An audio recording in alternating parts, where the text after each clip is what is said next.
Special intensive revision 60 லட்சம் பேரை நீக்கிட்டாங்க. ஒருத்தன் 2 பேர் இல்லை. அந்த நீக்கினதுலாம் பாதி பேர் யார் தெரியுமா?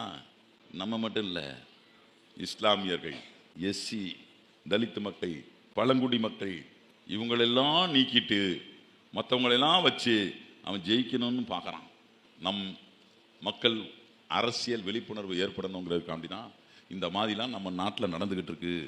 இப்படிப்பட்ட ஒரு சமுதாயத்தில் நாம் வாழ்ந்து கொண்டிருக்கிறோம்.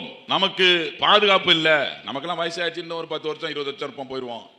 ஆனால் இறைமகன் இயேசு கிறிஸ்துவை நம்புகின்ற, அவரை தெய்வமாக எண்ணுகின்ற, அவருடைய போதனைகளின்படி நான் வாழ வேண்டும் என்கின்ற அந்த உணர்வு கொண்ட அந்த மக்கள் இனிமேல் வாழவே முடியாது என்கின்ற ஒரு இக்கட்டான இடத்திற்கு நம்மளை கொண்டு செல்லக்கூடிய ஒரு சூழ்ச்சி இந்த நாட்டிலே நடந்து கொண்டிருக்கிறது.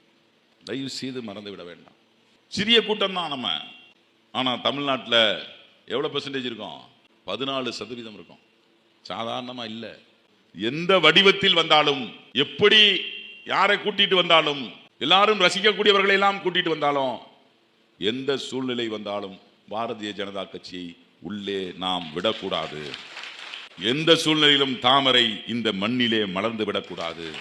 இந்துக்களும் இஸ்லாமியர்களும் கிறிஸ்தவர்களும் நாம் ஒன்று சேர்ந்து அண்ணன் தம்பி உறவுகளாக வாழ்ந்து கொண்டிருக்கிறோம். ஒரே பாசத்தோடு வாழ்ந்து கொண்டிருக்கிறோம். தீபாவளிக்கு நான் வீட்டில் பலகாரம், கிறிஸ்டின்னா கேக்கு, இப்படி நம்ம அன்போடு வாழ்ந்து கொண்டிருக்கிறதுல விரிசல் விடுகின்றபடி, நம்மளை பிரிக்கின்றபடி இன்றைக்கு மிகப்பெரிய ஒரு சூழ்ச்சி இந்த நாட்டிலே நடந்து கொண்டிருக்கிறது. எந்த சூழ்நிலையிலும் தமிழகத்தில் இது பெரியார் மண், தலைவர் கலைஞர் அவர்கள் உருவாக்கிய மண், அண்ணன் தளபதி அவர்கள் எல்லோரையும் அரவணைத்து நடத்துகின்ற ஆட்சி என்பதால் இங்கு அவ்வளவு பெரிய மதக்கலவரங்கள் உருவாவதில்லை. இருந்தாலும் ஐயா அவர்கள் சொல்லியது போது இங்கே இருக்கக்கூடிய அதிகாரிகள் நம்மளை செயல்பட விடாமல் சில பேர் இருக்கிறார்கள். நான் இல்லை என்று சொல்லவில்லை.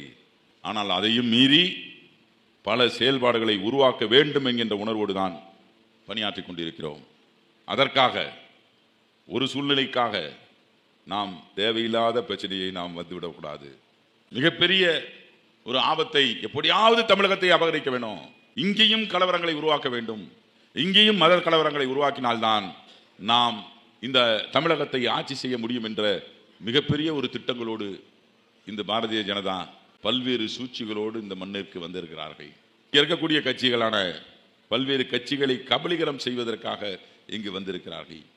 எதற்காக சொல்லுகிறேன் என்று சொன்னால், எந்த வேஷம் போட்டு வந்தாலும் அவர்களை நிராகரிக்கிற பணியை இன்றிலிருந்து நீங்கள் ஆரம்பிக்க வேண்டும் என்கின்ற அந்த உணர்வை ஊட்டுவதற்காகத்தான் நான் இங்கு வந்தேன்.